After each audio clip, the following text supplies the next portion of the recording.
Now, a coalition of election observer groups has commended the electorate, staff and leadership of Osun State Independent Electoral Commission for their resilience and commitment to democratic principles during the local government elections held in the state on Saturday. Now, the coalition said the election was largely credible despite alleged intimidation from different political and security stakeholders. They also expressed concern over some conducts, particularly of the Nigerian police against the Osun State Independent Electoral Commission. Meanwhile, the 30 chairmen newly declared elected by OSEC were sworn in on Sunday and have been directed by Governor Ademola Adeleke to stay away from the secretariats until the lingering crisis is resolved. However, the APC council officials who have occupied the state secretariat since last week have equally resumed in some secretariats. We categorically wish to commend the good people of Osun State for their peaceful conduct before, during, and after the election, despite reports of provocation, intimidation by some political actors and certain elements within the security agencies in the build-up to the election. The people remain resolute in their commitment to democratic principles. Meanwhile, the Ondo State Governor Ademola Adeleke has dismissed accusations that top officials in his government imported thugs to disrupt the peace during last weekend's election. He describes the allegations as, quote, baseless and defamatory. In a statement, his spokesperson said Governor Adeleke's calm and strategic handling of the situation instead kept the state safe. He also adds that Governor Adeleke, drawing on his background as a security expert and criminologist, has successfully managed crisis in Osun State from the start of his administration amid ongoing provocations. Now, let's bring in Senior Advocate of Nigeria and former Vice President of the Nigerian Bar Association, Monday Ubani. Thank you for joining us on Newsnight. Thank you for having me. Well, I wonder what your assessment of the goings-on in Osun State that led to the Saturday local government elections. What's your assessment, in spite of the fact that the Supreme Court ruled that local government should be autonomous and all the other conclusions of the Supreme Court? In spite of all of that, we're still having all of this crisis at the local government level. Clearly unfortunate. It is an interplay. I'm talking about specifically what is going on in Osun State. It's an interplay of complex legal and political conflict. Now, behind all this is the issue of legitimacy of local government governance. Very important. And the issue of contradictory court judgments also that also compounded the whole setup. The position of things for purposes of history is that in 2022 there was an election conducted by APC. APC-led government, and that election had some challenges after people were declared winners. So I think it was PDP that went to Federal High Court and had that particular election nullified. Right. There was also another political party that also took the same step and had that election nullified because they said there was non-compliance with the Electoral Act. Right? Now, when the new governor came, he appointed caretaker committee. That was the step he took. Right.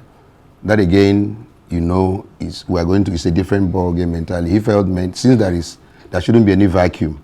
He needed to fill in the chairman there, pending the time he will conduct a democratically elected election.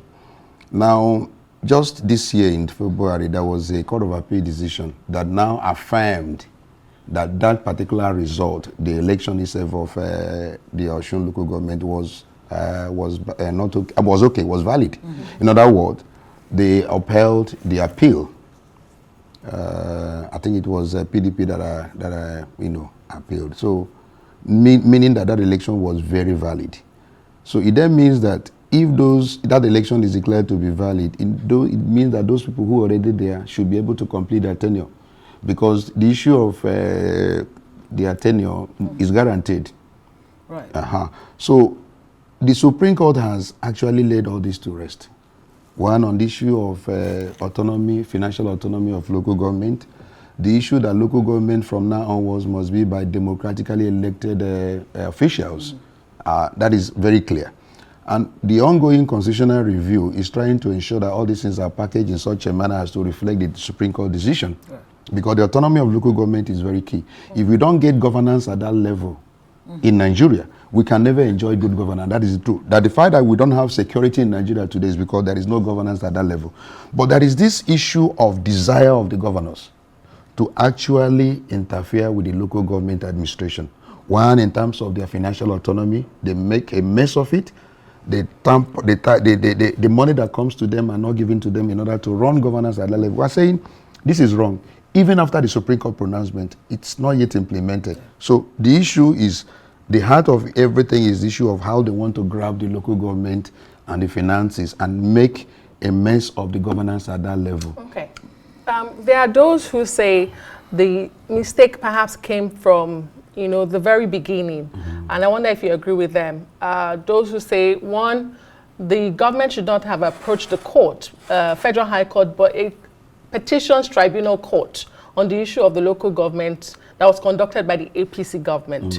Is that right in your own opinion? Secondly, can a lower court revisit an issue litigated by a superior court? Because how do you explain the state high courts giving the go-ahead for the election? Those are some of the issues that have been brought up. Yeah, let's take the issue of whether it is Federal High Court or the election tribunal that should decide the issue of election. Yes. It's a relief that determines which court you will choose to go to.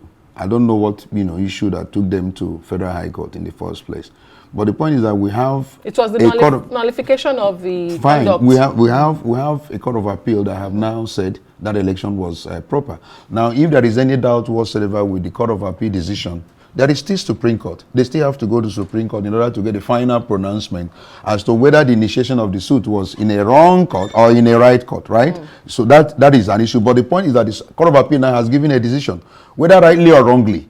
It binds all other court that is below. That is the issue of precedent in the Nigerian legal system. You have no right whatsoever to take a matter that has been decided by the court of appeal to a lower court to give you a different decision, maybe a decision that suits you. How does that render the conduct of February 22 local government election in Osun State? Now, the point is that the governor, has agreed that democratically elected governance at that level should be the right thing to be done.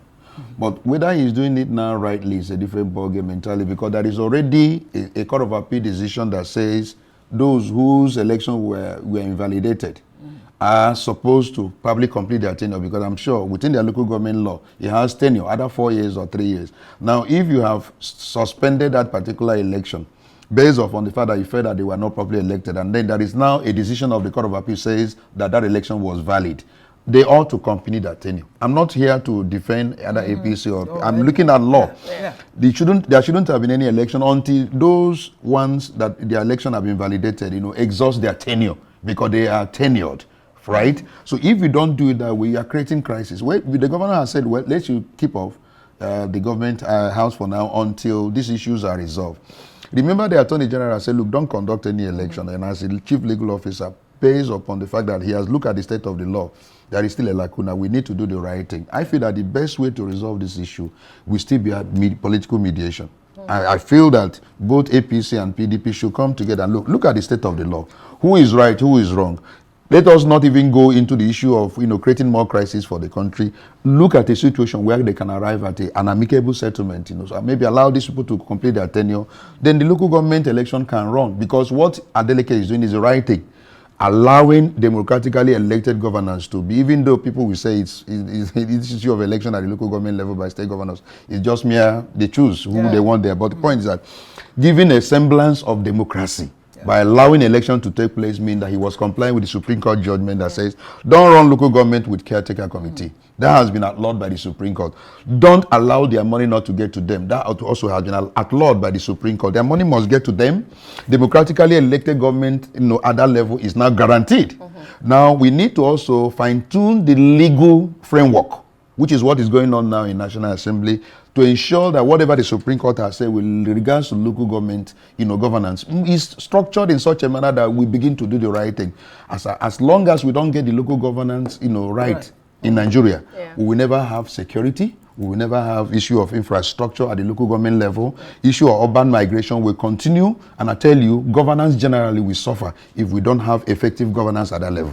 Yeah, but there are those, I mean, you've said the government has done the right thing, Yes. having conducted an election, but there are those who will say the process of doing the right thing is what they are questioning.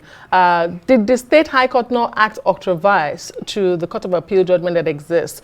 And at this stage, do we need to declare a state of emergency in the judiciary where we see so many courts, judgments, and others on political matters? There's a claim by the PDP and others that there's an APP judgment from the appeal court that was abandoned. Yes, that was abandoned, and now they are writing to revive it. There's actually been a process to revive it. So they are holding on to that, and then the APC is holding on to another appeal court judgment. All of this happening. Let me clarify the two issues. What we should avoid in Nigeria, and I'm talking to the judicial officers, is this issue of contradictory judgments. Most times, by lower courts, after the upper court, the appeal court or Supreme Court has made final pronouncement, we have what we call precedent. Now, if the rule of stare decisis is that when a superior court has made a pronouncement over an issue, a lower court has no right whatsoever to depart from that particular law stated by the upper court. You don't have any right to do that. Now, after a court of appeal has made a decision, even if you disagree with it, you have to go further to Supreme Court in order to get the final pronouncement. You don't go to a lower court in order to get a decision that suits you, in order to probably carry out a predetermined, choice of whatever you want to do. We are seeing it happening. We shouldn't do that. And it's a very dangerous precedent we are setting. And the judges must look into this matter. I'm very happy we have a CGN who has said, look, this cannot be tolerated. Yeah. What we have been hearing over time of lower courts giving judgment contrary to what an appellate court has done, or their own superior court. It's wrong. I mean, talking about Supreme Court and Court of Appeal, it's absolutely wrong. Then secondly, on the issue of another appeal, if a Court of Appeal has given a decision validating that election, whether you have not appealed against another political party on the same matter, because it's the same matter. What was he asking? He was saying that the election was improper, but the Court of Appeal has said to the contrary, that election was proper. So why do you want to now, begin to, hold on to that particular judgment of the lower court when the superior court also has made a pronouncement saying that election was valid? So that's what I'm trying to say. Yeah. Let's begin to, fine-tune things in Nigeria and, do things that, show clarity. Let's not begin to confuse, and then at the end, the judiciary will begin to bear the bad name. Oh, you guys in the judicial sector, you are not helping this country. We must now begin to know the grave responsibility imposed upon us, judicial officers and even lawyers in the country, so that we begin to do the right thing. I am speaking generally for all election at the local government level. For now, only democratically elected governance at that level is recognized. 2, the monies of local government must go to them directly. That's what the Supreme Court said. Anyone that is still tampering with local government money is disobeying the Supreme Court. And that is not what should be done at this point. Well, the APC is actually asking that the funds should not be released to, this newly sworn in local government chairman. Well, it does seem from what you're saying that the judiciary needs a house cleaning. A cleaning exercise has to be done. We have to leave it there. Monday Ubani, Senior Advocate of Nigeria, former Vice President, Nigerian Bar Association. Thank you very much for joining us. Thank you for having me.